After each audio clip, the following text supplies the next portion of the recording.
تلاوت کی ہوئی آیت سورہ بنی اسرائیل 15واں پارہ آیت نمبر 9 ہے۔ گزشتہ ہفتے میں یہ تذکرہ ہوا تھا۔ بنی اسرائیل اس کا نام اسی واسطے ہے کہ اللہ نے ان کو مخاطب کرتے ہوئے یہ واضح کیا وَإِنْ عُدْتُمْ عُدْنَا کہہ کر کہ اگر تم نے سرکشی کی تو سزا دینے میں ہم پھر دوبارہ ایسا ہی کریں گے۔ 2 بار تم نے سرکشی کی، تم پر تنبیہ کی گئی اور آئندہ دستور یہی رہے گا ان عدتم عدنا، جب بھی تم شرارت کرو گے انجام یہی ہوگا۔ اور اس کے بعد اس قرآن کریم کو بحیثیت ہادی کے اللہ نے پیش کیا۔ ہادی کہتے ہیں رہنمائی کرنے والا۔ قرآن کریم کو اللہ نے بحیثیت ہادی کے اس آیت میں پیش کیا ہے۔ ان ھذا القرآن یہدی للتی ہی اقوم۔ یہاں اقوم سے مراد قوم نہیں ہے، بلکہ اقوم سے مراد زیادہ درست، زیادہ سہل، زیادہ قریب، زیادہ عافیت بخش، جس میں خطرناک پہلو نہ ہو، خطرات سے خالی۔ تو 3 چیزیں ہیں۔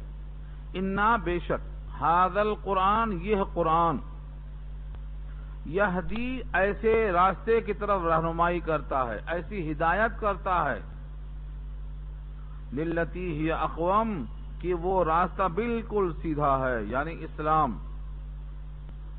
تو اقوام میں 3 چیزیں رہنا ہے۔ ایک تو وہ اقرب ہو، طویل ترین راستہ نہ ہو۔ دوسرے اسہل ہو، مشکلات نہ ہو، پیچیدگیاں نہ ہو، کوئی گنجلک اور کوئی مشتبہ امور سامنے نہ ہو۔ تیسرے خطرناک پہلو اس کے اندر نہ ہو، یعنی خطرات نہ ہو۔ تو خطرات نہ ہو، پیچیدگیاں نہ ہو، طول نہ ہو، اقرب ہو، اسہل ہو اور راستہ بہت عمدہ ہو۔ یہ 3 خوبیاں ہیں جو قرآن کریم کی رہنمائی میں حاصل ہوں گی، اس وجہ سے اس کو اقوم کہا۔ زیادہ درست، زیادہ سیدھا۔ اقوم اس میں تفضیل ہے۔ اس میں تفضیل کا مطلب یہ ڈگری ہے سپر، یعنی اس کے بعد اب کوئی اور راستہ نہیں ہے جو اس سے زیادہ اقرب، اس سے زیادہ اسہل اور اس سے زیادہ پرخطر نہ ہو، یعنی محفوظ۔ دوسرا کوئی راستہ نہیں۔ جن کو چاہیے کہ وہ جنت میں جانا چاہتے ہیں وہ قرآن کریم کو اخذ کر لیں اور اس سے اسلام پر چلیں۔ وَيُبَشِّرُ الْمُؤْمِنِينَ، اور یہ قرآن بشارت دیتا ہے ایمان والوں کو۔ مؤمنین کو بشارت، لیکن ان کے واسطے ایک شرط ہے اور وہ یہ ہے الذین یعملون الصالحات، جو مومنین کرتے ہیں عمدہ کام۔ اگر مومنین ہیں لیکن عمدہ کام نہیں کرتے ہیں تو بشارت ان کے لیے اول مرحلے میں نہیں ہے، دھلائی کے بعد ہے۔ اور اگر مومنین ہیں اور وہ صالحین ہیں، یعنی نیکیوں میں لگے ہوئے ہیں، تو ان کے لیے بشارت براہ راست ہے بغیر دھلائی کی۔ ان لہم اجرا کبیرا، یبشر کا مفعول ہے، بشارت دیتا ہے ایمان والوں کو، عمل صالح کرنے والوں کو، کہ انا لہم کہ ان کے لیے ہے اجرا کبیرا، بہت بڑا اجر۔ اجر کہتے ہیں بدلہ، اور کبیر اس کی صفت ہے۔ اجرن کبیرہ، بہت بڑا۔ جس بدلے کو اللہ بڑا کہہ دیں اس کا اندازہ عام انسان نہیں کر سکتا، بہت بڑا۔ دنیا کے بیشتر انسان اجر کو بحیثیت اجرت کے جانتے ہیں، جتنا کام کیا اتنا محنتانہ یہ اجرت ہے۔ جب اس کو اللہ عطا فرمائیں گے تو وہ اجر ہے۔ آخرت میں بندہ اس اجر کا زیادہ مستحق ہوگا، زیادہ استحقاق اس کو ہوگا دنیا کے مقابلے میں۔ دنیا میں بہت سے انسان ہیں جو رحم کھا جائیں گے، ترس کھا جائیں گے، لیکن آخرت میں سوائے اس کے کہ اس کے پاس ایمان عمل صالح ہو اور کوئی ذریعہ اس کی نجات کا نہیں ہوگا۔ وَأَنَّ الَّذِينَ لَا يُؤْمِنُونَ بِالْآخِرَةِ، اور بے شک وہ لوگ جو آخرت پر ایمان نہیں رکھتے، آخرت کیا چیزیں نہیں جانتے، ان کی نگاہ دنیا ہی میں، یہیں مریں گے، یہیں جئیں گے، یہیں کھائیں گے، یہیں پیئیں گے، یہیں کی محنت کریں گے، یہیں حاصل کریں گے، یہیں دیں گے، یہیں لیں گے، یعنی سب کچھ دنیا ہی ہے۔ ان کے سامنے آخرت کا تصور بالکل پھیکا ہے، دھندلا سا ہے۔ بہت سے لوگ تو آخرت کو مانتے ہی نہیں، اور جو مانتے بھی ہیں وہ بھی مشتبہ ہیں، کیا ہوگا کیسا ہوگا۔ بہت مشکل سے ان کو علم یقین حاصل ہے، لیکن عین الیقین حاصل نہیں ہو رہا، یعنی جس طرح آنکھوں سے دیکھ کر یقین پیدا ہوتا ہے ویسا یقین حاصل نہیں ہو رہا۔ جب آئے گا، جب دیکھا جائے گا، یہ کیا ہے؟ جب آئے گا جیسا آئے گا یہ سنا ہوا علم ہے۔ عین الیقین کا مطلب آنکھوں سے دیکھ کر ماننا، شبہ نہیں ہے، تیار ہو کر جانا۔ تو جو آخرت پر یقین نہیں رکھتے بلکہ ان کو آخرت پر شبہ ہے، مشکوک ہیں، وہ ان کے لیے اللہ نے فرمایا اعتدنا لهم عذابا علیما، تیار کر دیا ہم نے ان کے لیے ایسا عذاب جو المناک ہے۔ علیم سے عین نہیں ہے، الف سے ہے، علیم المناک، دردناک، بڑا مہلک ہتھیار اللہ تعالیٰ نے ان کے واسطے سخت سزا رکھی ہے۔ انسان کی فطرت یہ ہے کہ وہ جلدی کرتا ہے اور برائی کو اتنی تیزی کے ساتھ مانگتا ہے جتنا بھلائی مانگتا ہے تیزی کے ساتھ۔ کوئی بات خلاف طبیعت ہو گئی، مزاج کے خلاف ہو گئی تو شر اللہ سے مانگتا ہے۔ اس آیت میں اسی مضمون کو پیش کیا گیا ہے۔ وَيَدْعُ الْإِنسَانُ بِالشَّرِّ دُعَاءَهُ بِالْخَيْرِ وَكَانَ الْإِنسَانُ عَجُولًا، اور انسان مانگتا ہے، لیکن سب انسان نہیں، بعض انسان۔ الانسان میں جو الف لام ہے یہ تبعیض کے لیے ہے، بعض انسان مانگتا ہے بالشر، شر کو، دعاءہ بالخیر، دعاءہ سے پہلے کاف پوشیدہ ہے، کاف تشبیہ، اس کو ہم کہتے ہیں کا دعائہ بالخیر، اس کے خیر کی دعا مانگنے کی طرح شر کی دعا مانگتا ہے۔ جس طرح خیر مانگنے میں جلدی کرتا ہے ایسے ہی شر کے مانگنے میں وہ جلدی کرتا ہے۔ تو کاف تشبیہ یہاں پوشیدہ ہے، اور اس کو حذف کرنے کے بعد اس کی بنیاد پر یہاں پر جو زیر آنا چاہیے تھا وہ بھی حذف ہوا، اور دعاءہ اس کو کہتے ہیں منصوب بنزع الخافض، مفسرین کی اصطلاح میں کہتے ہیں منصوب بنزع الخافض، یعنی زیر دینے والی چیز کو نکال کر اس کو زبر دے دیا، کاف زیر دیتا، کاف کو نکال کر زبر دے دیا، یہ ہے اصل مضمون۔ کا دعائہ بالخیر، جیسے وہ اپنی دعاؤں میں خیر مانگتا ہے جلدی جلدی، ایسے ہی اپنی دعاؤں میں شر بھی جلدی جلدی مانگتا ہے۔ کیوں؟ وَكَانَ الْإِنسَانُ عَجُولًا، انسان ہے جلد باز۔ وَكَانَ الْإِنسَانُ عَجُولًا، انسان جلد باز ہے، اس کی فطرت میں تعجیل ہے، تعجیل اس کی فطرت ہے۔ وَكَانَ الْإِنسان، اور ہے انسان عجولا، اجرت پسند۔ در حقیقت اس کے پیچھے ایک واقعہ ہے، اور واقعہ وہ ہے، بعض کہتے ہیں نضر ابن الحارث کا واقعہ، اور بعض کہتے ہیں عاص ابن وائل سہمی کا واقعہ۔ بہرحال کوئی سرکش کافر اس کا پس منظر ہے۔ تعین کیا ہے مفسرین نے، لیکن دو تین ناموں میں اس کو محدود رکھا ہے۔ عاص ابن وائل سہمی ہے، یا ولید ابن المغیرہ ہے، یا نضر ابن الحارث ہے، یا نظر دوسرا کوئی ہے۔ بہرحال کوئی نہ کوئی کافر ہے جس کا یہ واقعہ یہاں بیان ہو رہا ہے، اور اسی کے پیچھے انسان کی فطرت کو بتایا گیا ہے۔ نبی صلی اللہ علیہ وسلم نے جب حق کو پیش کیا تو حق کو جھٹلانے والوں نے حق کو غلط ثابت کرنے کے لیے ایک طریقہ اپنایا، اور یہ بیت اللہ میں خانہ کعبہ کے پردے کو پکڑ کے کہتا ہے، اے اللہ، اگر یہ نبی حق ہے، اگر اس کا لایا ہوا دین سچ ہے، اگر یہ کتاب سچی ہے تو ہم پر آسمان سے پتھروں کی بارش برسا، یا دوسرا کوئی آسمان سے عذاب بھیج دے۔ یہ طریقہ کیوں اپنایا؟ ایسا تو نہیں ہے کہ دنیا میں انسان عذاب چاہتا ہے، پتھروں کی بارش چاہتا ہے، نہیں، اس یقین کو ظاہر کرنے کے لیے کہ یہ نبی سچ نہیں، یہ کتاب حق نہیں۔ اگر یہ نبی حق ہوتا، کتاب حق ہوتی تو ہم پر آسمان سے پتھروں کی بارش ہو جاتی اب تک، اور ہم اس کا مقابلہ کرنے کو تیار ہیں۔ اس کافر کے الفاظ کو قرآن کریم نے درج کر دیا ہے۔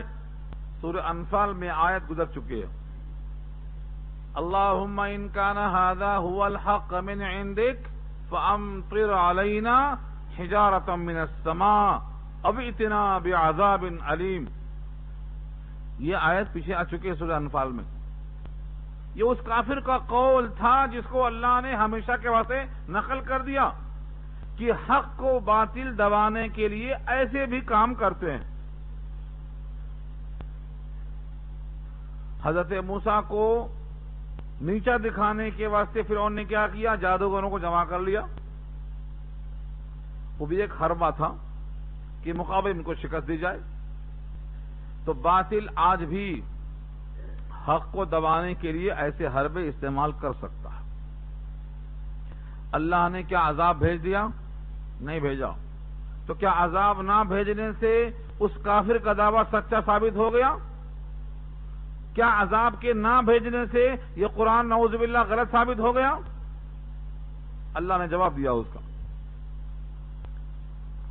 اس کافر کے طلب کرنے پر اس کی جو بھی طلب ہو اللہ فوراً بھیج دیں، ایسا ضروری نہیں ہے۔ ہمارے اردو محاورے میں استعمال ہے، گنجے کو ناخن نہیں ہوتا، سر کھجا کے مر جاتا ہے۔ تو گنجے کو ناخن نہیں ہوتا۔ ایسے ہی ان شر پسندوں کی ہر بات پر کوئی توجہ دینا ضروری نہیں ہے۔ فرمایا رب کریم نے، وَمَا كَانَ اللَّهُ لِيُعَذِّبَهُمْ وَأَنْتَ فِيهِمْ وَمَا كَانَ اللَّهُ مُعَذِّبَهُمْ وَهُمْ يَسْتَغْفِرُونَ۔ اللہ نہیں ہے ایسے کہ نبی کے ہوتے ہوئے ان کی قوم پہ عذاب بھیج دیں اس آدمی کے بولنے سے۔ بھئی اس نے پتھر مانگا، عذاب مانگا، کیا عذاب کسی ایک آدمی پر آئے گا؟ آئے گا، پوری قوم پہ آئے گا۔ تو اللہ ایسے نہیں ہے کہ نبی کے ہوتے ہوئے ان کی قوم پر عذاب بھیج دیں ایک تیسرے آدمی کی دعوت دینے سے، اور اللہ ایسے نہیں ہے کہ تم پر عذاب دے دیں جبکہ تم استغفار میں لگے ہو۔ وہ لوگ بتوں کی پرستش کرتے ہوئے بھی استغفار کے عادی تھے، استغفار پڑھتے تھے۔ ان کا استغفار کا طریقہ الگ ہے، لیکن تھا تو استغفار، اللہ سے معافی چاہنا۔ تو گناہ بھی کرتے، معافی بھی چاہتے۔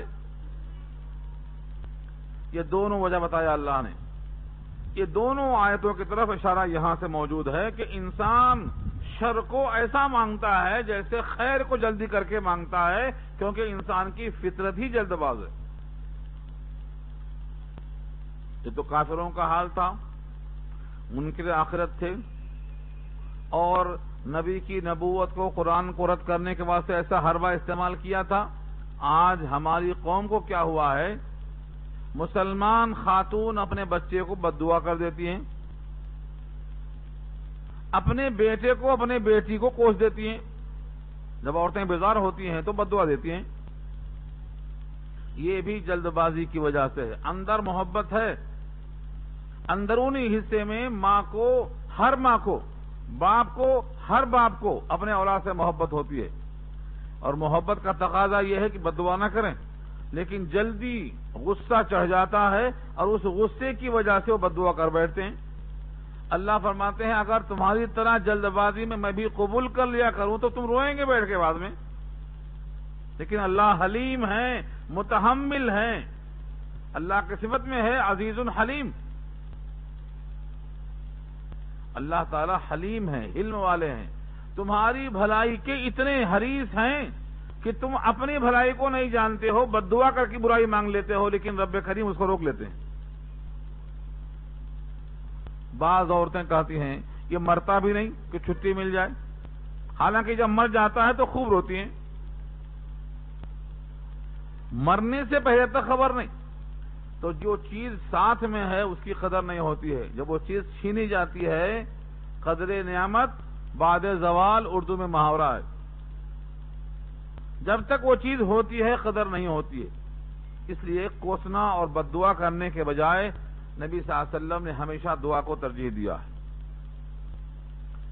جن لوگوں نے نبی پر پتھراؤ کیے تھے طائف میں، ان تمام کے لیے حضور نے بد دعا نہیں کیا بلکہ دعا کیا، اور یہ فرمایا کہ اے اللہ مجھے یہ لوگ نہیں جانتے اس لیے پتھراؤ کر رہے ہیں، کم سے کم ان کی نسل تو ایمان لا سکتی ہے، لہذا ان کو عذاب مت دیجیے. تو انسان کی فطرت تو جلد باز ہے، جلدی میں وہ گناہ مانگتی ہے، لیکن نبی نے اور اللہ نے سکھایا ہے کہ نہیں، تحمل سے کام لینا، صبر اور ضبط سے کام لینا، ہوشیاری، عقل مندی، دانائی کی بات کرنا، فتنوں و فساد سے اپنے آپ کو بچا کے رکھنا انسان کی تاجیل ہے، فطرت ہے. تھوڑی دیر میں انسان ایسا سمجھتا ہے کہ میں سب چیزوں پر قادر ہوں، میں جو چاہوں گا وہ کر لوں گا، میں یہ کر لوں گا، میں وہ کر لوں گا. اس آیت میں انسان کی فطرت پیش کر دیا اللہ نے. انسان جلد باز ہے.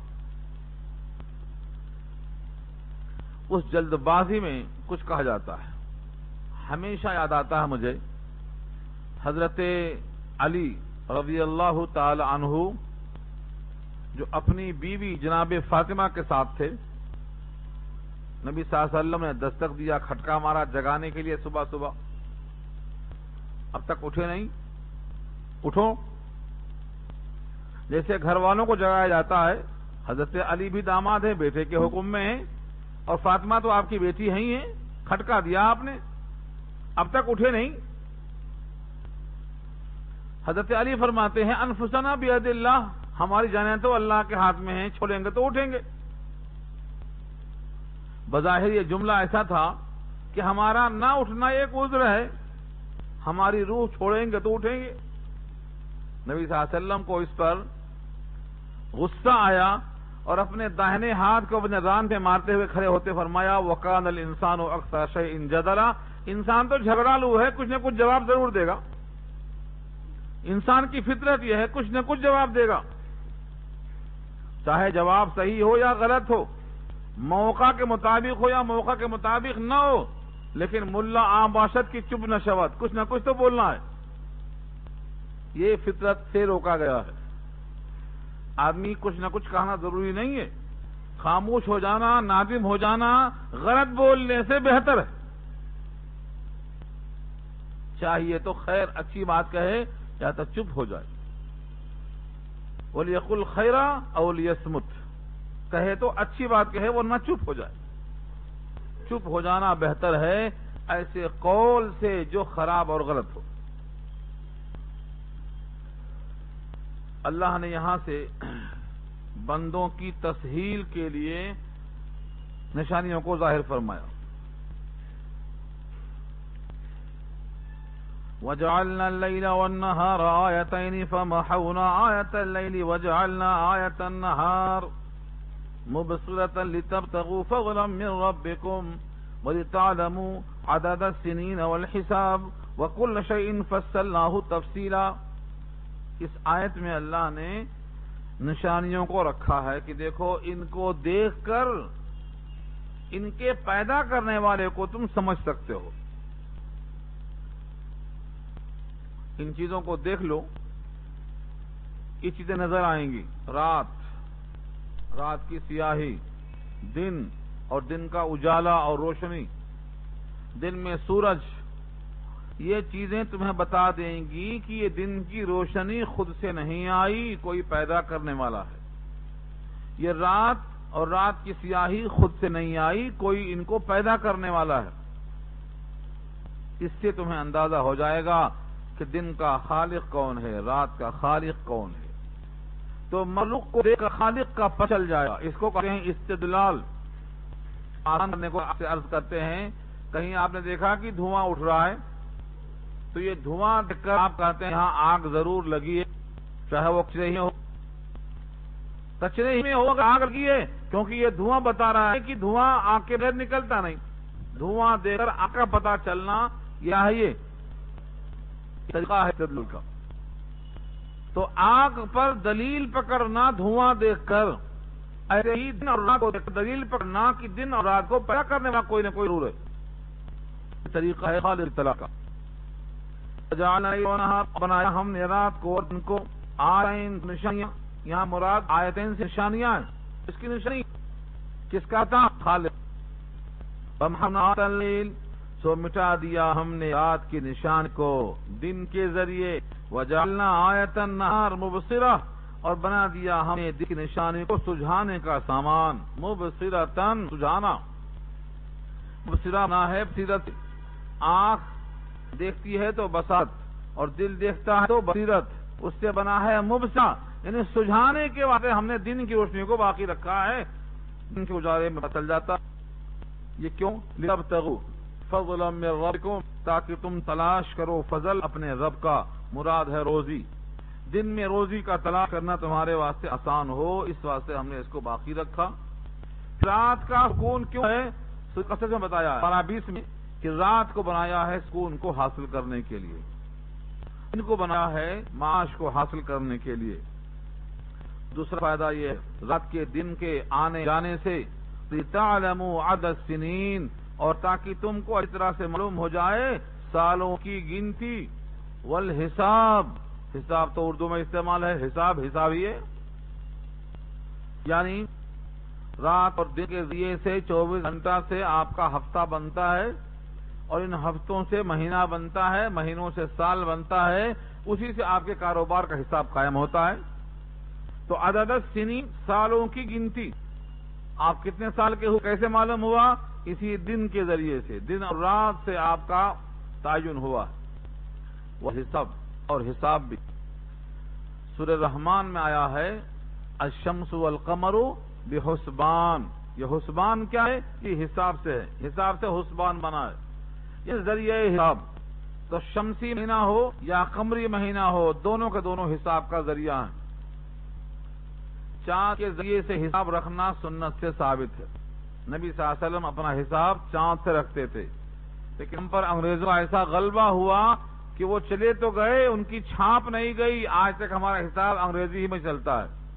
کچھ مدرسے والے ہیں جو تنخواہیں دیتے ہیں چاند کی تاریخوں سے، کم ایک عمل تو ان کا ہے چاند کے مطابق، اور ہمارا ایک عمل ہے رمضان کے روزے کا چاند کے مطابق۔ حالانکہ دیکھا جائے تو شعبان کی برات، معراج کی رات، عمرے کے اوقات، حج کا تعین، حج کے مہینے، احرام کے اوقات، یہ سب ہمارے چاند ہی سے متعلق ہیں، لیکن پھر بھی ہم اس کو نہیں لاتے اپنے کاروبار میں۔ برکت ہوتی ہے چاند کے لیے، حساب رکھنے میں برکت ہے، کیونکہ یہ سنت ہے۔ کوشش کرنا چاہیے کہ دونوں حساب قائم کریں، چاند کا حساب بھی رکھنا چاہیے۔ اس وقت ہے کہ اللہ نے چاند کو ذریعہ حساب بتایا ہے۔ عدد السنین الحساب میں دو چیزیں ہیں، سالوں کی گنتی اور حساب۔ آج کل تو آسان کر دیا ہے کیلنڈروں کی وجہ سے، ورنہ شمسی حساب ہر ایک کے بس کی بات نہیں ہے، البتہ قمری حساب ہر ایک کی بات ہے۔ جنگل میں ہے، گاؤں میں ہے، بغیر پڑھا لکھا ہے، چاند دیکھا مہینہ شروع، چاند ڈوبا مہینہ ختم، کہیں ہے وہ دیکھ سکتا۔ تو چاند کا حساب بہت آسان ہے، اس میں علم ریاضی کی ضرورت نہیں ہے، لیکن اب لوگوں نے چاند کے حساب سے آسان کر دیا ہے سورج کے حساب کو، تو پوری قوم اسی کے اندر پڑ گئی ہے۔ یہاں اس سے بحث یہ ہے کہ دونوں اللہ کی طرف سے نعمتیں ہیں، نشانیاں ہیں، پہچان ہیں۔ وَكُلَّ شَيْءٍ فَصَّلْنَاهُ تَفْصِيلًا، اور ہر چیز کو ہم نے خوب تفصیل بیان کر دیا ہے۔ یعنی قرآن کریم میں اللہ تعالیٰ نے ہر مضمون کو کھول کے رکھ دیا، ہر تفصیل کو کھول کے رکھ دیا۔ پیدائش کے پہلے، پیدائش کے بعد، اس دنیا میں ہونے سے پہلے، اس دنیا سے جانے کے بعد تفصیل سے ہم نے گویا ماضی، حال، مستقبل تینوں کو واضح کر دیا ہے. کوئی اور چیز باقی نہیں رکھا ہم نے. ہر بندہ اگر جاننا چاہے کہ میرا ماضی کیا ہے وہ جان سکتا ہے قرآن سے، میرا حال کیا ہے قرآن سے، میرا مستقبل کیا ہے قرآن سے تفصیل سے آ گیا ہے. تو جس کتاب میں ماضی، حال، مستقبل تینوں ہو، اس سے بڑھ کر ہمیں اور کیا چاہیے؟ ہم اکثر انسان نحوست کا تذکرہ کرتے ہیں. نحوست، شومی قسمت، جس کو بولتے ہیں بدشگونی. مختلف قسم کے لوگ وہ بھی ہوتے ہیں. کوئی کہتا ہے میں نکلا تھا وہ بلی آ گئی تو پلٹ آ گیا، میں نکلا تھا ایک گندی شکل سامنے آ گئی تو کام کیا ہوتا بول کے واپس آ گیا. ہر انسان اس نے کچھ دماغ میں رکھ لیا ہے. اور حضرت موسیٰ کا تذکرہ ہے. ان قوم نے یہی کہا تھا تمہاری نحوست ہے، تمہارے آنے سے ایسا ہو گیا. سچ میں پڑھا ہوگا آپ نے. اس کا جواب دیا اللہ نے قالوا طائرکم معکم ان ذکرتم، تم ہم کو منحوس رہتے ہو صرف اس وجہ سے کہ تم کو نصیحت کی گئی. طائرکم معکم، تمہاری نحوست تمہارے ساتھ لگی ہوئی ہے.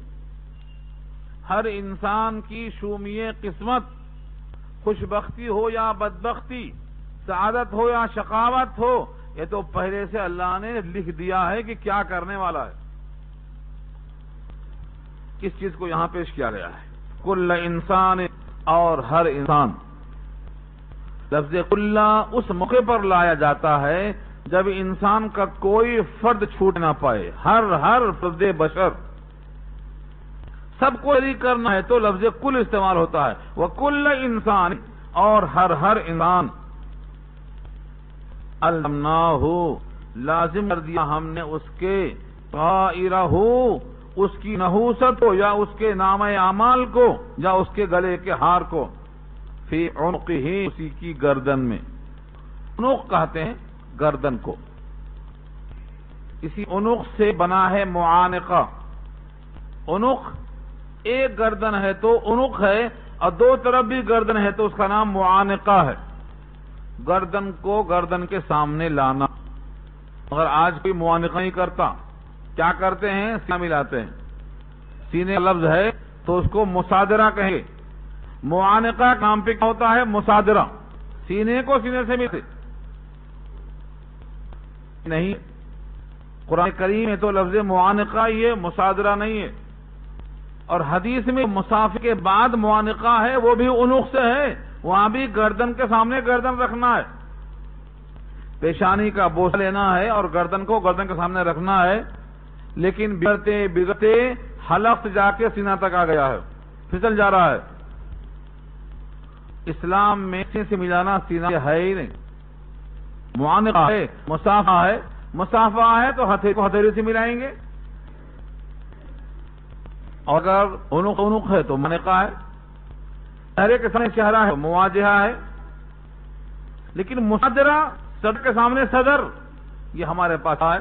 شادی کی دعوت، مبارکبادی کا موقع ہو، عیدین کا ملنا ہو، ہر جگہ وہی مصادرہ، اور ایک نہیں 3 دفعہ. تب بدعت ہے ہی نہیں. ملانا ہے تو گردن سے گردن ملنا چاہیے، سینہ نہیں ملنا چاہیے. سینہ ملنا بالکل اسلام میں ثابت نہیں ہے. نبی صلی اللہ علیہ وسلم کا معانقہ پیشانی پر بوسہ ہوتا تھا اور گردن سے گردن ملتی تھی. تو گردن سے گردن ملانا یہ معانقہ ہے. یہ وضاحت کیوں کہوں؟ عنق سمجھانے کے لیے. بقیہ آپ کی مرضی ہے، آپ دفعہ ملاؤ، آپ کی مرضی، کون منع کرتا آپ کو؟ 3 دفعہ ملاؤ، 6 دفعہ ملاؤ. جاننے کے باوجود لوگ ملاتے ہیں. عنق، گردن. انسان کو اس کی نحوست اور اس کے گلے میں ہم نے ہار بنا کر ڈال دیا ہے. یہاں طائر سے مراد شومی قسمت ہے. اور طائر کے معنی یہاں پرندے کے آتے ہیں. طائر کون سا آدمی کون سا کام کرے گا اور کس جگہ بسا لے گا، جنت میں یا جہنم میں، یہ اس کے عمل پر موقوف ہے. جیسا عمل کرتا جائے گا کتابچہ تیار ہو کر گلے کے اندر پڑا رہے گا. اور قیامت میں کیا کہیں گے؟ کوئی حساب کرنے والا ضروری نہیں ہے. اپنا نام اعمال گلے میں سے نکالو، کھول کے پڑھ لو. کھولو.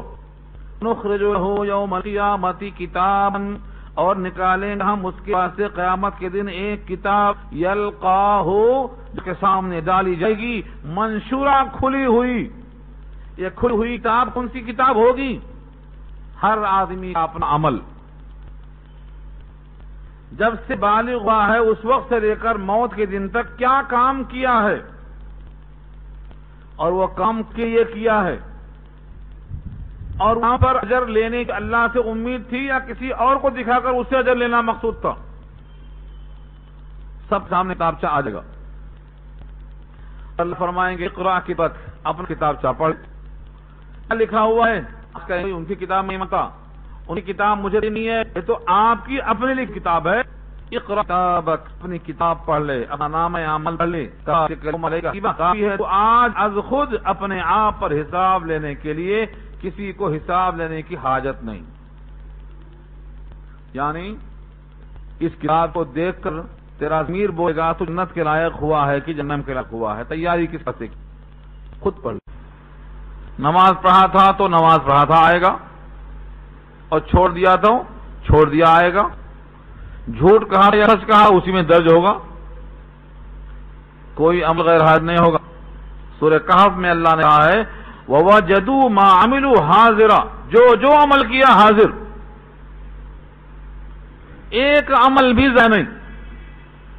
ہاں ایک روایت ملتی ہے اسی آیت کی تفسیر میں، نقل کرتے ہیں مفتی شفیع صاحب علیہ السلام، کہ ایک بندہ کہے گا میرے اللہ میرے کچھ نامے اعمال میں نیکیاں تھیں وہ آج نظر نہیں آ رہی ہیں،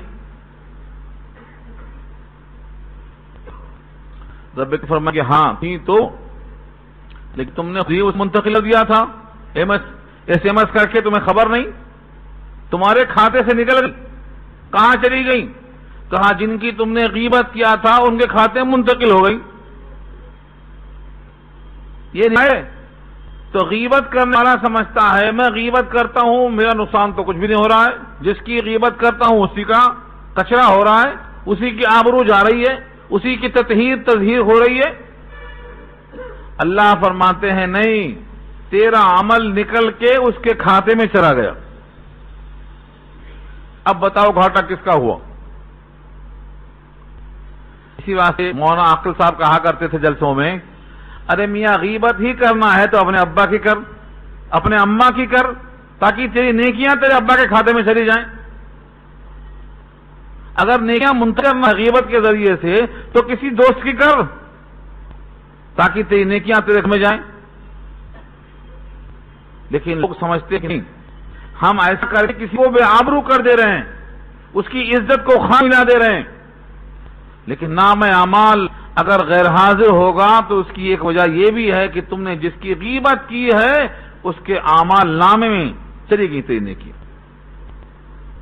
اس لیے آدمی کو چاہیے نیکیاں کرے مگر نیکیوں کا حفاظت بھی کرے۔ کما کے لایا چوری ہو گئی، ڈکیتی ڈال دیا کسی نے تو فائدہ کیا ہوا؟ مال کمانا آسان ہے، مال کو جوڑنا مشکل ہے۔ وہ مشکل کام تو لوگ کر لیے، لیکن نیکیاں جوڑ کے رکھنا اور مشکل ہے۔ مرنے کے دن تک ان نیکیوں کو باقی رکھنا ہے، سنبھال کے لے کے چلنا ہے۔ تو یہاں 3 باتیں یاد رکھ لو، ہر ایک کے عمل سے ایک کتابچہ بنے گا جو اس کے گلے میں رہے گا، اس کو اللہ کتاب کو کھلی ہوئی شکل میں سب کے سامنے اس کو پیش کر دیں گے کہ اس کتاب کو تم نے خود لکھا ہے، اس کو پڑھ لو، اس کتاب کے ذریعے تیرا حساب خود کافی ہے، ہمارے فرشتوں پہ الزام لگانے کی ضرورت نہیں۔ بقول مرزا غالب کے مارے جاتے ہیں فرشتوں کے لکھے سے بھیجا، آدمی کوئی ہمارا دم تحریر بھی تھا، جو چاہا لکھ لیا، ہمارا کوئی تھا ہی نہیں، ون طرفہ لکھ لیا۔ اللہ فرماتے نہیں نہیں نہیں، تمہاری کتاب تمہاری گردن میں ہے، تم نے خود لکھا ہے، کھول کے پڑھ لو۔ اگر تمہارا ضمیر بولتا ہے کہ میں جنت کے لائق ہوں تو دروازہ کھلا ملے گا، تمہارا ضمیر بولتا ہے کہ تمہارے سارے کام غلط ہیں، نیکیاں بہت کم ہیں، تو دروازہ جہنم کا کھلا ملے گا، حساب کر لو۔ کون سا عمل اجر کے لیے مفید ہے؟ ایک سوال یہاں ہوتا ہے، کون سا عمل؟ ہر عمل کرتا ہے آدمی، 4 شرطیں رکھی ہیں، 4 شرطیں۔ پہلی شرط تو یہ ہے کہ اس میں ایمان ہو، جس کا اوپر ابھی ذکر آیا۔ اوپر کیا ذکر آیا؟ الذین یعملون الصالحات، جو نیک عمل کرتے ہوں۔ اس سے پہلے کیا تھا کہ وہ ایمان رکھتے ہوں، وہو مومنون کی شرط لگایا۔ تو ایمان ایک شرط، دوسرے عمل صالح، تیسرے اخلاص کہ وہ عمل صالح صرف اللہ کے لیے ہو، کسی اور کو خوش کرنا مقصد نہ ہو، اور چوتھی شرط یہ ہے کہ وہ سنت مصطفیٰ کے مطابق ہو۔ جس کا دو دل چاہتا ہے عمل کرتا ہے، سمجھتا ہے کہ اس پر اجر ملے گا؟ نہیں، جو عمل حضور کے عمل کے مشابہ ہوگا، سنت کے مطابق ہوگا، اسی پر اجر ملے گا، کیونکہ اللہ کو وہی پسند ہے، دوسرا عمل پسند نہیں۔ حضور نے نگرانی کر کے صحابہ کو تیار کیا، تو حضور کا عمل اور صحابہ کا عمل، جس کا عمل مشابہ ہوگا ان دو عمل سے، اس کے عمل پر اجر ملے گا۔ بقیہ لوگوں پر ان کے اجر کا کوئی امید نہیں رکھنا ہے، کوئی امید۔ سنت شرط ہے اجر کے لیے، کیونکہ ہر آدمی جب نیک کام کرتا ہے تو سمجھتا ہے مجھے اجر ملے گا۔ آج کل لوگ دواخانے کھولتے ہیں، عیسائیوں کے دواخانے، قادیانیوں کے دواخانے، اچھے کام ہیں، لیکن اس کام پر اجر کیوں نہیں ملے گا؟ کیونکہ ایمان نہیں ہے، عمل صالح نہیں ہے۔ وہ بھی بندگی کرتے ہیں، اس بندگی پر اجر کیوں نہیں ہے؟ سنت کے مطابق نہیں ہے۔ تو شریعت کے مطابق ہونا شرط ہے۔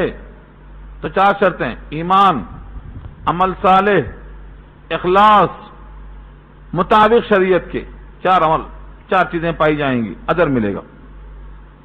آج لوگ بڑے اچھے اچھے کام کرتے ہیں، لیکن سنت کے مطابق وہ صحیح نہیں ہے، خلاف شریعت ہے، اس لیے اس پر کوئی اجر نہیں ملے گا۔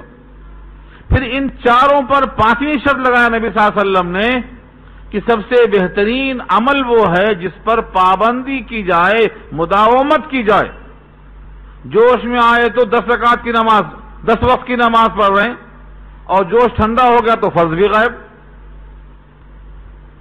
ایسا نہیں، خیر العملی ادومھا، سب سے بہترین عمل وہ ہے جس پر مداومت کی جائے، پابندی کی جائے، تو پابندی کرنے والے عمل پر صلہ ملے گا۔ اب یہاں سے اصول بتا دیا اللہ نے، من اہتدی فانما یہتدی لنفسہ، جو بھی آدمی راستے پر چلے گا تو سیدھے راستے پر چلنا اسی کے حق میں اس کو فائدہ پہنچے گا۔ من اہتدی، جو چلے گا دنیا میں سیدھی راہ پر، فانما یہتدی لنفسہ، تو بے شک وہ چلتا رہے گا اپنی ذات کے لیے، اپنی ہی منزل قریب ہو رہی ہے جنت کی۔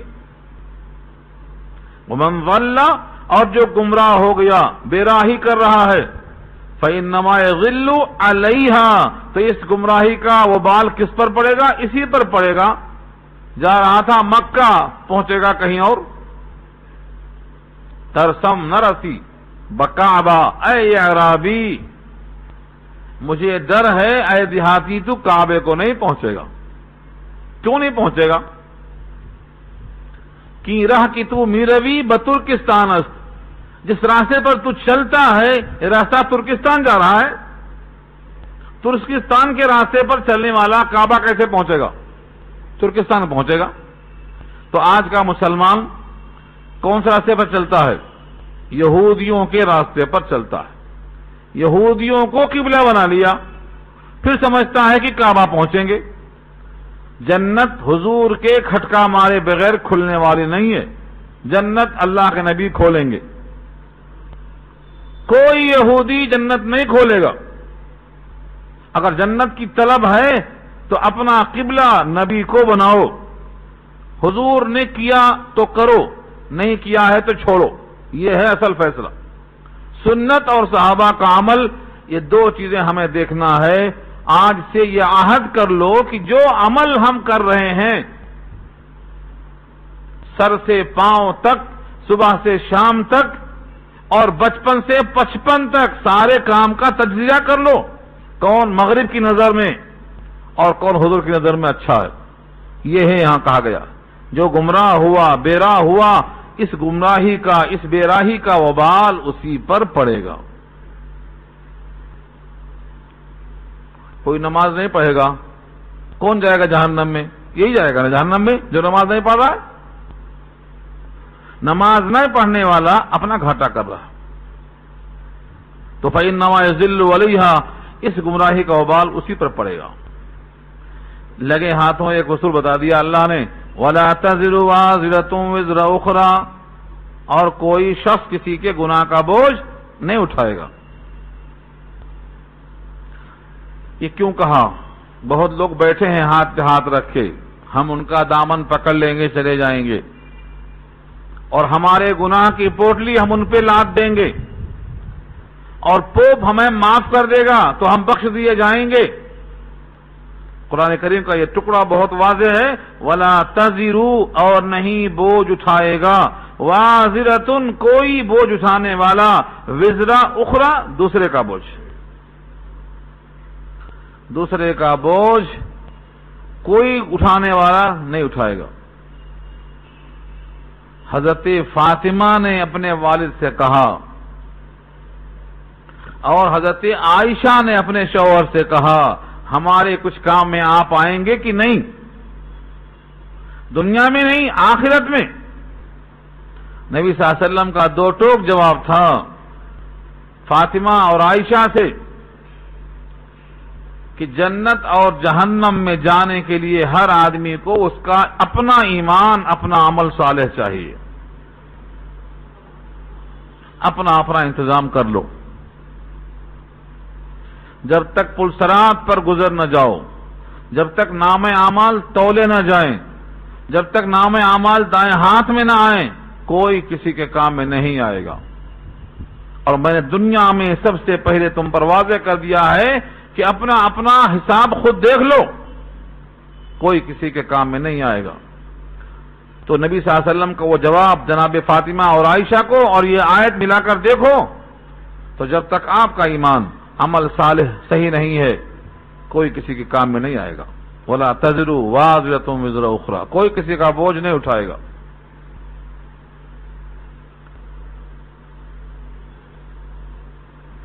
یہاں پر ایک اشکال ہوتا ہے عام طور سے، وہ اشکال تو ہے نہیں مگر لوگ کرتے۔ کچھ لوگ کہتے ہیں کہ اس آیت سے ایسا معلوم ہو رہا ہے کہ کسی کو کسی کا ثواب بھی نہیں پہنچتا۔ جب کوئی کسی کا بوجھ نہیں اٹھائے گا تو مطلب یہ ہوا کہ جو گناہ ہے وہ اس کے سر پر باقی رہے گا، اور کسی کے ثواب پہنچانے سے وہ بوجھ ہلکا نہیں ہوگا۔ یعنی اس ثواب کا انکار اس آیت سے، اہل قرآن اس آیت سے انکار کرتے ہیں۔ کس کا؟ ثواب پہنچانے کا۔ اس آیت میں کہا گیا ہے کوئی کسی کا بوجھ نہیں اٹھائے گا، لیکن جب بندہ کسی کو ثواب پہنچاتا ہے تو ثواب پہنچانے سے اس کا درجہ بڑھے گا، یا اس کی مغفرت ہوگی، یا اس کے ثواب میں اضافہ ہوگا، یا اس کے گناہ کم ہوں گے، ورنہ پھر ثواب پہنچانے کا فائدہ کیا ہوا؟ لہذا ثواب نہیں پہنچتا، یہ عقیدہ پیدا کرنا چاہتے ہیں یہاں سے۔ یہ ہے تفسیر بالرائے۔ تفسیر بالرائے کا مطلب کسی آیت کی تشریح اپنے طرف سے کر لینا، یہ تفسیر بالرائے ہے، اس کو حضور نے حرام کہا ہے۔ قرآن کی وہی تشریح صحیح ہے جس پر آپ کو حدیث ملے۔ ہاں حدیث ہے ہی نہیں اس پر تو گویا آپ کو اختیار دے دیا گیا کہ آپ سمجھ لو اس کا مطلب، لیکن جس آیت پر حدیث موجود ہو اس کی رائے چھوڑ کر اپنی رائے آپ وہاں ثابت نہیں کر سکتے۔ اب دیکھو حضور نے کیا کہا اس مسئلے پر۔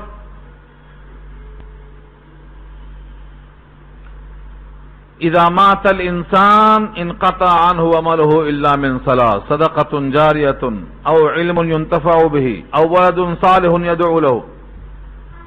اس حدیث کو پیش کر کے یہ ثابت کیا جاتا ہے جب انسان مر جاتا ہے، اذا مات الانسان، جب انسان مر جاتا ہے انقطع عنہ عملہ، اس سے اس کے عمل منقطع ہو جاتے ہیں.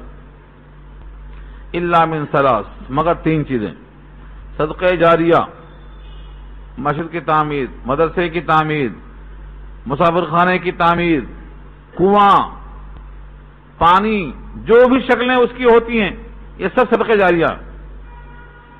او علم ينتفع به، یا علم چھوڑا، نفع اٹھا رہے ہیں لوگ اس سے، کتابیں لکھ دیا. او ولد صالح يدعو له، یا نیک اولاد چھوڑا جو دعا کرتی ہے. یہ تین عمل، اس کا کھاتا بند ہوا، یہ تین عمل جلتے رہیں گے. اس حدیث کو سنا کر کہتے ہیں دیکھو اس کا کھاتا بند ہو گیا، اس کا کھاتا بند ہو گیا یہ تین عمل کے علاوہ. حالانکہ اگر غور سے آپ دیکھیں تو کیا لفظ ہے؟ انقطع عنہ عملہ. آدمی جب مر جاتا ہے تو اس کا عمل اس سے منقطع ہوتا ہے، اس کے پاس دوسرے کا عمل نہیں پہنچتا. یہ نہیں کہا اس کا عمل اس سے منقطع ہوتا ہے، یعنی اب یہ عمل کے لائق نہیں رہا، اس کا عمل ختم ہو گیا. مگر یہ تین کام کا عمل چونکہ وہ بھی اسی کا عمل ہے، اسی کا نیک کام ہے. صدقہ جاریہ چھوڑا وہ بھی اسی کا، اولاد صالح بنایا یہ بھی اسی کا، علم چھوڑا وہ بھی اسی کا. تو یہ اس کا تین کام ہے جو اس کے حق میں چلتا رہے گا، بقیہ اس کا نام اعمال بند ہو جائے گا. اس کا یہ مطلب کیسے لیا گیا کہ اس کے نام اعمال میں کسی دوسرے کا اعمال نہیں آئے گا، کسی اور نے بھیجا تو نہیں پہنچے گا. یہ کہاں سے نکلا؟ اس کا عمل بند ہوا، جیسے وہ مر گیا اس کا عمل بند ہو گیا. یہ تین جاری رہیں گی، لیکن کسی دوسرے نے بھیجا تو نہیں پہنچے گا. یہ تصور غلط ہے، اس حدیث کے لفظ میں گنجائش نہیں ہے. اب یہ لاؤ کہ دوسرے کا عمل پہنچے گا. اب حدیثیں سنو. نبی صلی اللہ علیہ وسلم کا ارشاد ہے جب بندہ قبر میں ہوتا ہے دفن کر چکنے کے بعد تو سرہانے سورہ بقرہ کا اول پڑھو رکوع، اور پیتیانے سورہ بقرہ کا آخری رکوع پڑھو. یہ حضور نے حکم دیا. یہ پڑھنا مسنون ہے یا مستحب ہے، فقہا کے دونوں قول. اگر یہ سورہ بقرہ شروع میں سرہانے پڑھنے سے میت کو فائدہ پہنچ رہا ہے تو ہمارا مطلب ثابت ہو گیا، اور اگر پیتیانے سورہ بقرہ کا آخری حصہ پڑھنے سے میت کو ثواب پہنچ رہا ہے تو ہمارا مطلب ثابت ہو گیا. اور اگر نہیں پہنچ رہا ہے تو حضور نے یہ حکم کیوں دیا؟ اگر یہ حضور نے حکم دیا ہے، بخاری کی روایت ہے یہ، سورہ بقرہ کا اول آخر پڑھنے کا حکم دیا حضور نے، لیکن چلا کر قرأت سے نہیں جیسا آج لوگ پڑھتے ہیں، آہستہ. کیونکہ لوگوں کو سنانا مقصد نہیں ہے، اللہ کی خاطر پڑھنا ہے تاکہ اس کو ثواب پہنچے. اللہ کی خاطر پڑھنا ہے تو جیسا اللہ کے نبی نے کہا ویسا پڑھنا ہے، اور وہ آہستہ ہے. ہاں اگر لوگوں کو خوش کرنا ہے، لوگ پکڑ کے لائے ہیں مولوی صاحب کو، زور سے پڑھیں گے، لوگ سنیں گے کہیں گے ہاں ہاں بیچارہ پڑھا. آہستہ پڑھیں گے تو کہیں گے پتہ نہیں پڑھا کہ نہیں پڑھا. لوگوں کو مطمئن کرنا ہے تو لوگوں سے اجر مانگ لینا، اور اللہ سے اجر لینا ہے تو اللہ کے حکم کے مطابق پڑھنا، اور وہ آہستہ ہے. اس سے کیا استدلال ہوا؟ اللہ کے نبی نے پڑھنے کا حکم دیا. اگر اس پڑھنے کا کوئی فائدہ نہیں ہے تو گویا بے فائدہ کام کا حکم دیا، اور اگر اس سے فائدہ ہے تو اسی کو ثواب پہنچانا کہتے ہیں. اسی کو کہتے ہیں ثواب پہنچانا. جب قرآن پڑھنے کا ثواب پہنچا تو معلوم یہ ہوا ثواب پہنچ سکتا ہے. اب رہا سوال مال کا. ایک خاتون آتی ہیں عرفات کے میدان میں حضور کے پاس، حضور صلی اللہ علیہ وسلم گھوڑے پر سوار ہیں یا اپنی اونٹنی پر ہیں. پوچھا میرے والد محترم کا ارادہ حج کرنے کا تھا مگر وہ حج نہیں کر سکے، ان پر حج رہ گیا. اگر میں ان کی طرف سے حج کر دوں تو کیا ان کو پہنچے گا؟ فرمایا نبی صلی اللہ علیہ وسلم نے یہ بتاؤ اگر تمہارے والد پر قرضہ ہو لوگوں کا تو وہ قرضہ تم چکاؤ گی یا نہیں چکاؤ گی؟ فرمایا ہاں ضرور چکاؤں گی. تو کہا جب بندوں کا قرض چکاؤ گی تو اللہ کا قرضہ زیادہ حقدار ہے تو اس کو ادا کر. اس کا صریح مطلب یہ ہے کہ اس خاتون کے حج کرنے پر ان کے والد کو اس کا ثواب پہنچے گا۔ نبی صلی اللہ علیہ وسلم نے اپنے طرف سے ایک بکرا ذبح کیا اور امت کی طرف سے ایک بکرا ذبح کیا۔ اگر حضور ایک بکرا امت کے لیے ہے تو کس لیے؟ تاکہ امت کو اس کا پہنچے۔ اس کا یہ مطلب نکلا کہ ہماری دعاؤں کا اور ہماری تلاوت کا اور ہمارے قربانیوں کا اجر پہنچتا ہے۔ اب رہا سوال کہ نہیں پہنچتا ہے، اس پر کون سی دلیل ہے؟ لکھ لیجئے سوال میرا، سوال لکھ لیجئے اور جہاں سے جواب مل سکتا ہے منگا لیجئے۔ جو لوگ کہتے ہیں نہیں پہنچتا ان کی یہی دلیل ہے، اذا مات الانسان، مر گیا انسان تو اس کے نام اعمال بند ہو گئے۔ ہم نے کہا اس کے بند ہو گئے لیکن دوسروں کا نہیں پہنچے گا، یہ ثابت نہیں۔ اسی لیے امام اعظم ابو حنیفہ رحمۃ اللہ علیہ کا مسلک یہ ہے ثواب پہنچے گا، مالی بھی پہنچے گا، بدنی بھی پہنچے گا، دونوں کا مجموعہ بھی پہنچے گا، ثواب پہنچے گا۔ وہ آیت کے خلاف نہیں ہے۔ اس آیت میں کیا ہے؟ ثواب پہنچے گا۔ یہاں مقصد یہ ہے کہ اگر کوئی آدمی بغیر ایمان کے مر گیا، ایمان کے بغیر مر گیا، کیونکہ عمل صالح کی ویلو بعد میں شمار ہوتی ہے، ایمان ہے تو عمل صالحہ کے ویلو ہے۔ آدمی کے جسم میں جان ہی نہیں ہے تو غذاؤں کی ویلو نہیں رہتی، غذا کی کوئی اہمیت نہیں، جان ہے تو غذاؤں کی اہمیت ہے۔ ویسے ہی ایمان ہے تو اعمال صالحہ کی اہمیت ہے۔ اعمال صالحہ کے بغیر مر گیا تو ثواب نہیں، کسی کا ثواب نہیں۔ اور ایمان ہے، جب ایمان ہے تو اس کے واسطے یہ آیت ہے ہی نہیں کہ کوئی کسی کا بوجھ نہیں اٹھائے گا، کیونکہ ایمان والا اپنے ایمان کے بلبوتے پر اپنا بوجھ خود اٹھائے گا۔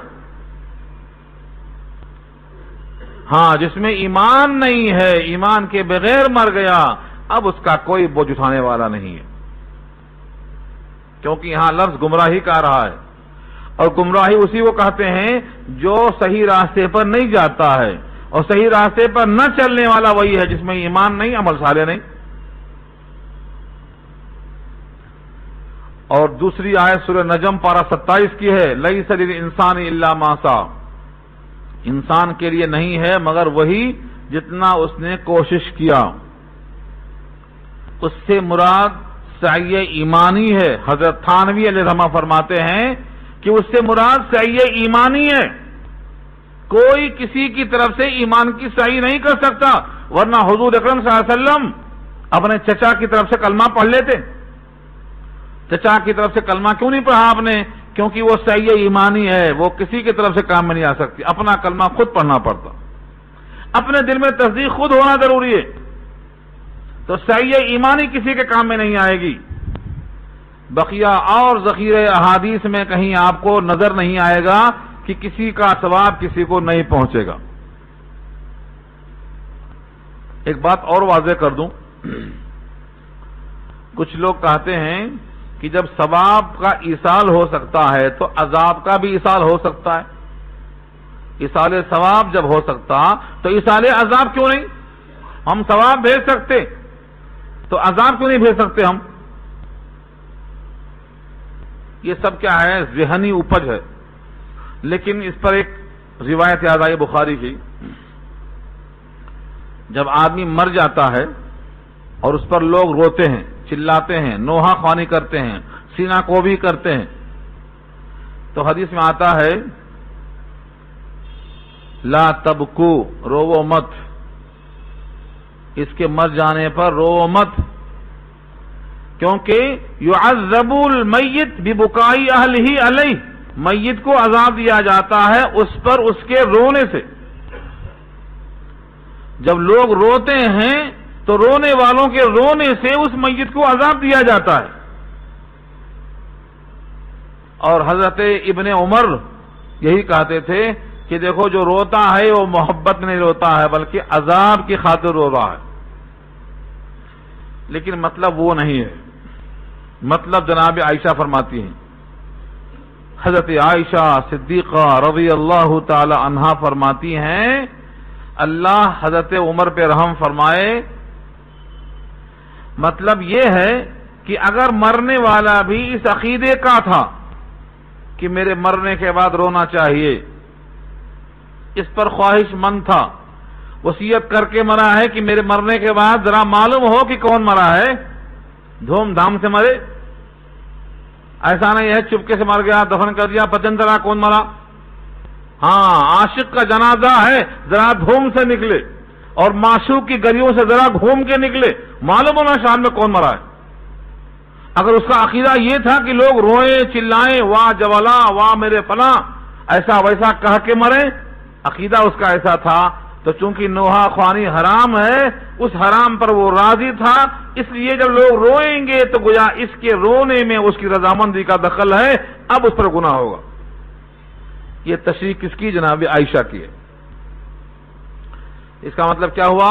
ایصال عذاب بھی ہو سکتا ہے بشرطے کہ مردہ چاہتا ہو۔ کوئی مردہ چاہتا ہے کہ عذاب ہو، عذاب بھیجا جائے میرے قبر میں؟ کوئی نہیں چاہتا، نہ کوئی چاہتا ہے نہ کوئی بھیجتا ہے، نہ یہ مسنون ہے، یہ دماغی لوگوں کی پریشانیاں ہیں جو قرآن کریم سے احادیث سے ٹکرا کر نئے نئے باتوں کو پیش کرنا چاہتے ہیں۔ حقیقت یہ ہے مرنے والا اس غریق کی طرح ہوتا ہے جو کہتے ہیں ڈوبنے والے کو تنکے کا سہارا کافی ہوتا ہے۔ حدیث میں آتا ہے جو مر جاتا ہے اسے ایک ایک نیکیوں کے لیے ترسنا پڑتا ہے۔ جب لوگ بھیجتے ہیں تحائف، ثواب کے اور بہترین قسم کے نذرانے پیش کرتے ہیں تو میت خوش ہو کر کے اپنی خوشی کا اظہار کرتی ہے، جن کے پاس نہیں پہنچتا ہے وہ ترستی رہتی ہے۔ تو اس سارے ثواب تو ہے، اس پر ہماری سی ڈی پہلے آ چکی ہے، میت کے حقوق، اس کو آپ سنیں، پوری بحثیں میں نے کیا اس کے اندر۔ یہاں واضح کرنے کا مقصد یہ ہے کہ کوئی کسی کا بوجھ نہیں اٹھائے گا جبکہ وہ مومن نہ ہو۔ اگر وہ مومن ہے تو مومن کے حق میں تو سفارش ہوگی، اگر ایمان والا بندہ ہے تو اس کی سفارش نبی کریں گے، ولی کریں گے، حفاظ کریں گے، علماء کریں گے، حافظ قرآن کریں گے، اور سفارش کرنے کا مطلب یہ ہوتا ہے کہ جو کمی ہے وہ میں پوری کر دینا چاہتا ہوں۔ 7 ایسے آدمی جن پر جہنم واجب ہو چکی ہے، 7 نہیں بلکہ 10، ایک حافظ قرآن، لیکن اس کے لیے بھی شرط ہے، کیسا بھی حافظ چلتا نہیں، ہاں اس کی شرط یہ ہے کہ اس نے قرآن کریم کے حلال کو حلال جانا ہو، حرام کو حرام جانا ہو۔ حرام کھاتا رہا لے کے تو نہیں، حرام کو حرام، حلال کو حلال۔ تو اپنے خاندان والوں میں سے 10 آدمی جن پر جہنم واجب ہو چکی تھی، یہ اس کو بخشوائے گا، یہ حدیث موجود ہے۔ من قرأ القرآن فاستظهره فأحل حلاله وحرم حرامه أدخله الله الجنة وشفعه في 10 من أهل بيته كلهم قد وجبت لهم النار۔ وجبت لهم النار کا ترجمہ کیا ہے؟ جن پر جہنم واجب ہو چکی تھی ان کی سفارش کرے گا۔ اب بتاؤ سارے ثواب نہیں ہے تو کیا نہیں ہے؟ کیا مطلب اس حدیث کا ہے پھر؟ جب جنت نہیں جہنم واجب ہو چکی تھی اور یہ حافظ قرآن سفارش کرے گا اور اس کی سفارش قبول کی جائے گی، اب کیا مطلب ہے؟ لہذا ایسی روایتوں کو چھوڑ کر ایسے ٹکڑوں کو لے کر من مانی وضاحت نہیں کرنا، حدیث کے خلاف نہیں جانا۔ ایک حدیث ڈھونڈ کے لاؤ کہ کسی بھی مرنے والے کو کسی کا ثواب نہیں پہنچتا، ایک حدیث ڈھونڈ کے لے آؤ، چلو ضعیف ہی سے ہی لے آؤ، ضعیف حدیث لے آؤ چلو، اگر نہیں تو پھر اس جملے سے آپ کی تشریح قابل قبول نہیں ہے، کیونکہ اس کی تشریح جو نبی نے کیا ہے وہ یہ کیا ہے۔ کوئی بندہ کسی بندے کا بوجھ نہیں اٹھائے گا، یہ اس وقت ہے جبکہ وہ کافر ہے، جبکہ وہ گمراہ ہے اور بے دین ہے۔ اصل میں ایک شخص تھا ولید ابن المغیرہ، وہ کہتا تھا گھبراؤ مت، تمہارا بوجھ میں اٹھا لوں گا، بہت ڈراتے نا قیامت سے، وہاں تمہارا بوجھ میں اٹھا لوں گا۔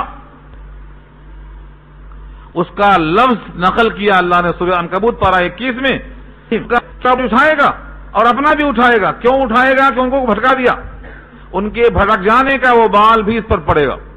وَلَيَحْمِلُنَّ أَثْقَالَهُمْ وَأَثْقَالًا مَعَ أَثْقَالِهِمْ، یہ عنکبوت کی آیت موجود ہے. تو کوئی نہ کوئی اٹھائے گا بوجھ. اور ولید نے کہا تھا جہنم کے 19 فرشتے ہیں، 10 سے میں تنہا لڑ لوں گا، باقی 9 کو تم سب مل کے دیکھ لینا. یہ کیا ہے؟ بھٹکانے کا عمل ہے. اس بھٹکانے سے جو بھٹکیں گے ان کا ابال تو پڑے گا.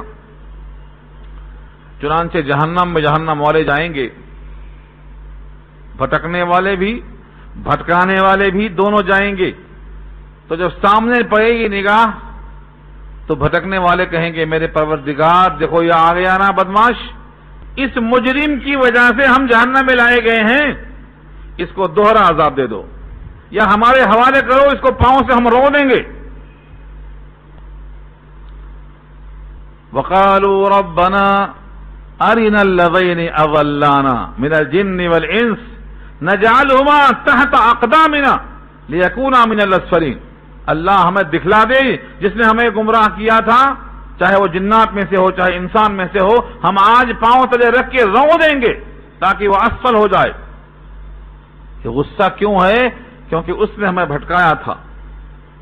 اس بھٹکانے والے کا گناہ اپنا بھی ہوگا اور جتنوں کو بھٹکایا ہے ان کا بھی گناہ ہوگا. تو ہاں، بھٹکانے والوں کو گناہ میں اور ثواب پہنچانے والوں کو ثواب میں شرکت ہو گئی. جن کی ہدایت کا جو ذریعہ بنے گا ان کو ثواب میں اجر بڑھتا جائے گا. ایک حدیث بہت پہلے آئی تھی کہ جو شخص بنیاد ڈالے گا برے کام کی، جیسے قابیل نے حابیل کو قتل کر دیا، قتل کی بنیاد ڈالا، جتنے قتل ہوں گے قیامت تک سب اس کے کھاتے میں جائیں گے. یہ سارے عذاب کی مثال ہے. یہی سارے عذاب. اس کے برخلاف جس نے نیک کام کی بنیاد ڈالی تو قیامت تک کے سارے نیک اعمال جتنے لوگ کریں گے اس کو اتنا ثواب خود بخود پہنچے گا. اور حدیث میں ہی آیا ہے الدال علی الخیر کفاعلہ، رہنمائی کرنے والا کرنے والوں کے برابر ثواب پائے گا. اس سارے ثواب کی مثال یہ ہے اور گناہ کی مثال یہ ہے. تو اس آیت کو لے کر اس سارے ثواب کا انکار کرنا یہ جرت ہے. اللہ معاف کرے. آگے کا ٹکڑا ہے وما كنا معذبین حتى نبعث رسولا. یہ ٹکڑا بھی بہت تشریح طلب ہے مگر آپ کا وقت پورا ہو چکا ہے. یہ ٹکڑا آخری ہے بالکل اس آیت کا.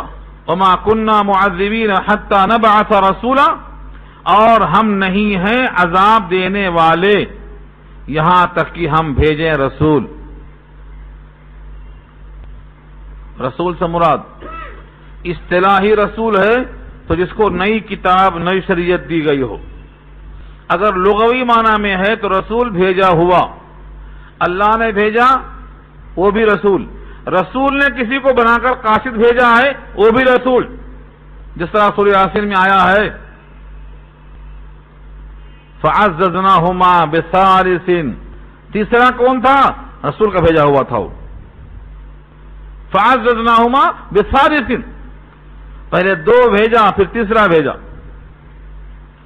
ہر امت پر اللہ تعالی جب تک رسول نہ بھیج دیں رہنمائی کرنے کے واسطے تب تک عذاب نہیں ہوتا.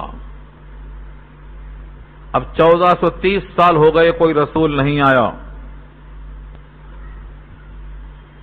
اب جتنے رسول جتنے نبی ہوں گے سب جھوٹے ہوں گے. 30 کا تذکرہ کیا نبی صلی اللہ علیہ وسلم نے. 30 جھوٹے نبی دعوے دار پیدا ہوں گے، یہ سب جھوٹے. البتہ رسول سے مراد قاصد ہے. جب بوڑھا آدمی قیامت میں کہے گا اللہ میاں کچھ تو مہلت دیا ہوتا، کچھ پہلے سے کسی کو بھیجا ہوتا کہ ہمارے پاس آنا ہے، ہم تیاری کر لیتے. اللہ نے کہا تجھ کو خبر نہیں، تیرے بال کالے تھے سفید کر دیا تھا میں نے، یہ رسول تھا کہ اب جانے کا وقت آ رہا ہے. پورے منہ میں دانت 32 تھے، کچھ گر گئے کچھ باقی تھے، یہ رسول تھے. تیری آنکھ کمزور ہو گئی تھی، تیرا دماغ کمزور ہو گیا تھا، بینائی کمزور ہو گئی تھی، آنکھیں چلی گئی تھی، کمر جھک گئی تھی، توانائی چھین لی گئی تھی. ومن نعمرہ ننکسہ فی الخلق، جس کی عمر لمبی ہوتی ہے تخلیق میں عہدہ ہوتا ہے. یہ سب رسول تھے، ہمارے قاصد تھے. اب کتنی مہلت چاہیے؟ اولم نعمرکم ما یتذکر فیہ من تذکر وجاءکم النذیر، کیا ہم نے اتنی مہلت، اتنی عمر نہیں دی تھی کہ جس میں ڈرنے والا ڈر جائے، سنبھلنے والا سنبھل جائے؟ وجاءکم النذیر، وہاں بھی نذیر ہے، وہاں نذیر ہے، یہاں رسول ہے. ڈرانے والا تمہارے پاس نہیں پہنچا. یہ سب رسول ہیں، یہ سب نذیر ہیں. ہر تغیر سے صدا آتی ہے ففہم ففہم. جو تغیر ہوتا ہے انسان کے جسم میں، یہ کہتا ہے سمجھ لو کہیں جا رہے ہو، تم کسی کے قبضے میں ہو، تمہارا کوئی مالک ہے، تمہیں کوئی آواز دیتا ہے، بس یہ سمجھانا ہے. ہر تغیر سے صدا آتی ہے ففہم ففہم. ففہم کے معنی سمجھ لو، سمجھ جاؤ، سمجھ جاؤ. یہ تغیر ہے. اب بڑھاپے کے بعد شباب آنے والا نہیں ہے، اب وہی منزل آنے والی ہے جو ہم دیکھا کرتے ہیں. یہ ہے حتی نبعث رسولا. ابھی رکوع پورا ہونے کو 6 آیتیں باقی ہیں. انشاءاللہ یہاں سے ہم گفتگو آئندہ رکھیں گے. وَإِذْ أَرَدْنَا سے آیت نمبر 16 پر گفتگو آئندہ ہوگی. جب کسی بستی کی ہلاکت کا فیصلہ ہوتا ہے تو بستی ہلاک کیسے کی جاتی ہے، کیوں کی جاتی ہے، آغاز کیسے ہوتا ہے، یہ گفتگو بہت ہی دل نشین ہے. انشاءاللہ آئندہ وقت ہوگا تو گفتگو کی جائے گی. آپ حضرات دعا کر لیجیے.